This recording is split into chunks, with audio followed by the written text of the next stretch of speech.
One of the joys of this work is hearing back from our alumni who travel off all over the place to do art therapy in the world. I love hearing about their jobs and their work and really where they've pioneered the use of art therapy, because there's still some communities and places that haven't experienced art therapy before, and so we have some alum who are really bringing it to places, for instance, in the South, where there's some rural communities that haven't experienced what happens when an art therapist engages with children in that community. We've had alum take art therapy to some really traditional medical clinical places, and their education here has served them well.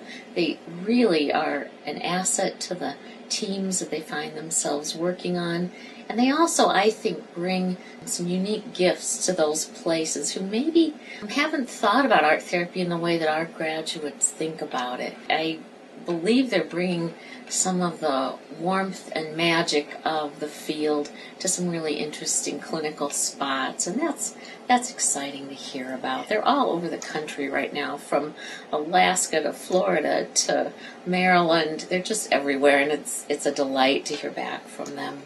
Someone told me that they felt like being in the art therapy studio was like being in a magic nest.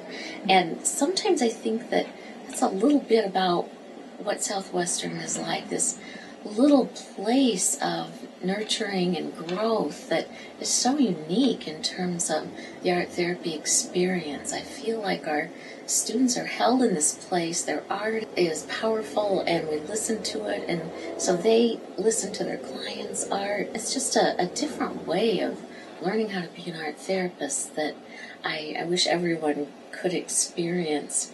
From my own client work, I know the potential for healing with people who haven't made art before, who don't see being creative as a tool towards inner work or dealing with life's hard times. And our students are so good at being with people who maybe haven't experienced art making before, or haven't dared look at their creativity in this new way as a way for healing. So I think that what our students learn here helps them really guide people to learn who they are as creative people on the planet who can solve their own problems, who have strengths and gifts that show up in the art in a way that's really unique.